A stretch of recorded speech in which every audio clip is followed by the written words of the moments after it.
Sir आता घरी असताना तर जेव्हा मला एक जुन्या काळात दूरदर्शनवर एक ॲडव्हर्टाईज यायची.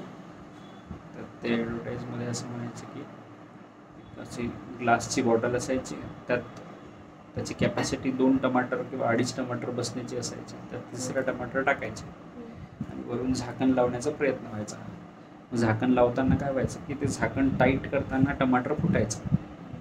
मग 3 पैकी 1 टमाटर फुटायचं.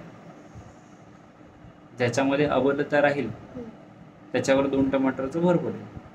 मग ते मधलं अबल असेल तर खालच्या टमाटरचा जोर आणि वरच्या टमाटरचा जोर त्याच्यावर पडेल आणि ते टमाटर फुटेल.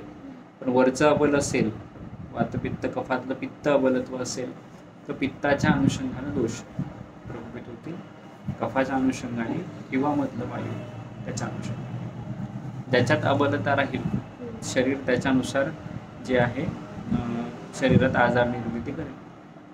ठीक आहे. पण वायू जो आहे तो प्रत्येकावर कंट्रोलिंग असेल.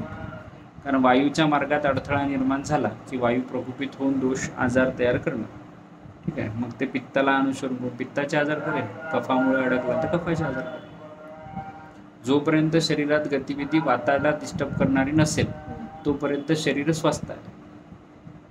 कारण की क्रियात्मक बदल शरीराला सहन होत नाहीत. क्रियेवर कोणी प्रभुत्व दाखवलं, कामात अडथळे आणले की ते त्रास देणार.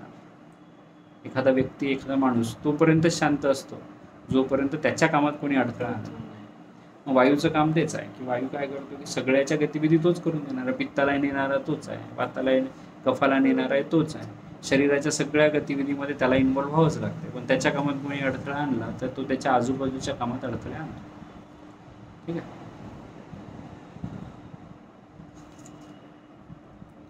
वात पित्त कफ यांच्या योगाने अनुक्रमेवरून विषमअग्नी, तीक्ष्ण अग्नी व मंद अग्नी यांची उत्पत्ती होते व ते तीनही दोष समान असेल म्हणजे अग्नीही समच राहतो.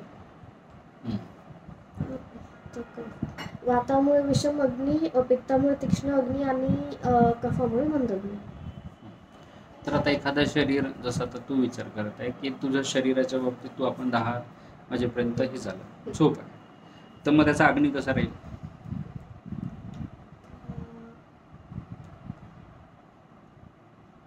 मंद अग्नी राहील. मग तुला भूक कशी लागत नाही? म्हणजे अग्नीवर प्रभाव आला. ठीक आहे. आणि अग्नी काय करते? काय अग्नी जर डिस्टर्ब झाला असेल तर धातू अग्नी खराब होतील. म्हणजे शरीरावर त्याचे प्रभाव दिसतील. तरुण आहे म्हणून ते शरीर टिकून आहे, पण जसजसं त्याचा प्रभाव वाढत जाईल तसतसं त्याला अडचणी येत जाईल.